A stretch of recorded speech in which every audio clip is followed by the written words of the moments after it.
So in the last video I mentioned the cotton gin and the cause of the cotton boom, and I mentioned, but I didn't go into the ban on the international slave trade.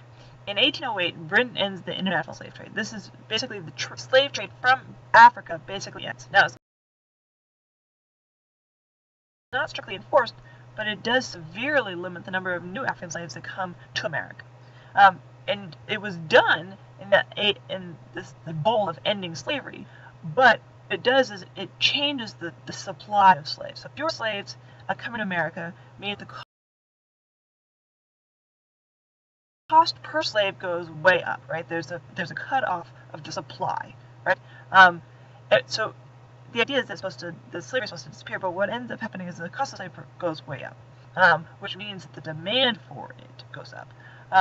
So because we know that because of the cotton gin, slavery is more profitable in the South. It's a little bit less profitable in the Upper South.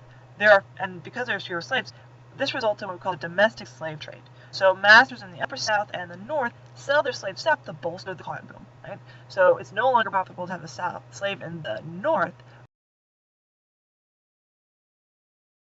but the cost of slavery is going way up. The cost of each individual slave is going way up, and so it's very profitable to sell slaves. Not profitable to use them in the North, but it's profitable to sell slaves down south.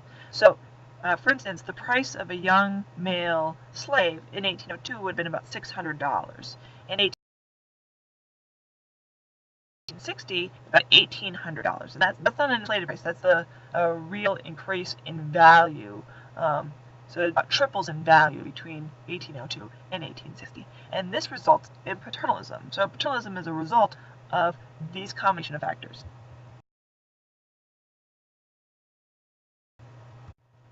So in paternalism, there's this idea of masters cannot afford to work their slaves very hard because there aren't new slaves to replace them. Each individual slave is very valuable, right? So masters get some through the domestic slave trade, but they're so expensive that people can't afford to keep buying new ones to cover the expansion of the cotton boom. Right? Masters need to keep slaves healthy. They need to keep them alive. So they need to start taking better care of them. Right? So they need to give them better clothing, better food, better shelter. They also start to encourage families. They let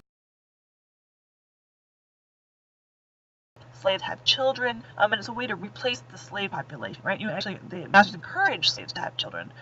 They, for the first time, start to allow marriages. They allow slaves to keep their children and raise them. They also put greater value on girls and women, not as laborers, but as producers of more children. And this results in a change of attitude towards slavery, right? Whites used to fear slaves, right? They would worry that slaves would rebel or fight or turn against them. There would be a constant fear that if slaves gained any knowledge, they would learn too much, they would revolt. But because of this need to basically keep slaves having children and healthy, they start looking at slavery now, right? Instead, they start saying slavery is a good thing, right? Where children need to be taken care of, where masters are no longer just owners, but in many ways fathers that need to teach and take care of their slaves. And this turns into an argument that slaves are actually much better under the system, that slavery is no longer a necessary evil, it's now a positive good, and it's better for everyone. And this turns into the idea that, well, slaves couldn't possibly take care of themselves, they would need whites to take care of them. And so masters start to allow a certain level of religion and education because this is what ties families together. And this means that when slaves willingly leave or turn on them during the Civil War, many owners are shocked. How could these loyal, simple slaves turn on their loving father? This also means a huge increase in the slave population. In 1820, there's about 1.5 million slaves. In 1860, there are 4 million slaves. So by 1860, there are 6 times the slave population of 1800, right? This is not from trade, this is from population growth, right? This also makes abolition harder, and I'll talk about that in one of the next videos, right? Because slaves are still property, abolition will ruin slave owners who have invested all of their money into owning slaves. right? So the consequence of the cotton boom is that it pushes up the value of land, it pushes up the value of slaves, it creates a very valuable crop, it creates inequality between slave owners and poor whites, right? The rich are getting richer. The economy lacks diversity, right? All of their eggs are in cotton, all of their wealth and their investments are in cotton.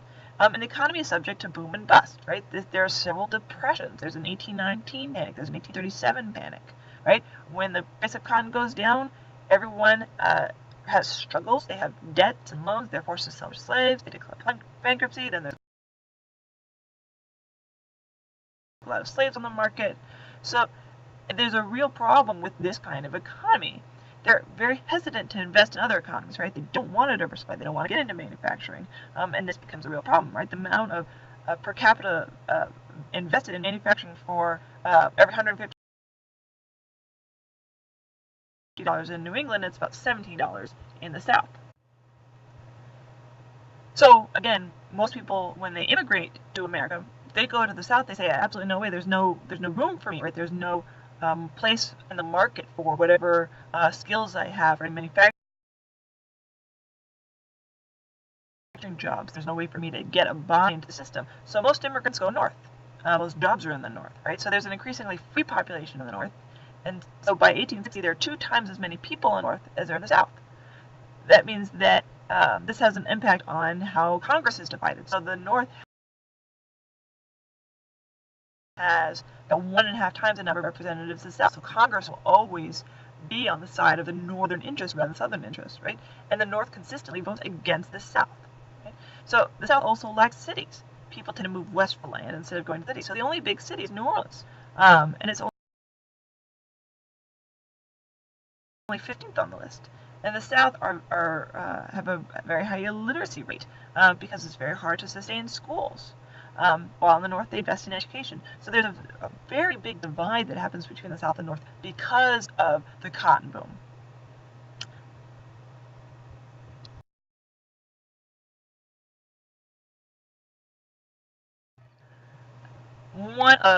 This is an image that comes from this time period. This is an image of sort of happy slaves. Here they are celebrating, and you have the masters sort of looking on benevolently, taking care of their aged slaves and the baby slaves. So in 1860, there are about 3,000 owners, 3,000 masters who own more than about 100 slaves. There are almost 400,000 owners who owned between 1 and 100 slaves, and 1.2 million whites who didn't own any slaves at all, or just 3/4 of the population, for a total of about 1.6 million whites. So if you're a slave, your experience is on a sort of medium scale plantation, right? Not super large, not super small. And yet a lot of, and from that perspective, right, that's the general condition. But if you're a non-slave owner, which again is 3/4 of the population, you tend to elect the people who have thousands of slaves, right? And they support that system, which supports these large plantations, because non-slaveholders tend to see hope that they become part of that elite. Right? So they vote as if they will themselves become of that elite. And that's part of the white racial solidarity, right? That poor whites see themselves as having more in common with elite whites than with slaves. Even though their economic situation might be very similar, poor whites see themselves as potentially entering that elite class, and so voting that way. And we see some of that in portrayals of the South, right? We see the portrayal of Mammy from Gone with the Wind, where she's sort of a happy slave who took very good care of her family. And of course, this is Shirley Temple and Jimbo. And again, this sort of view of slaves as happy and willing to become a family with their masters is very popular in the popular culture for a very long time.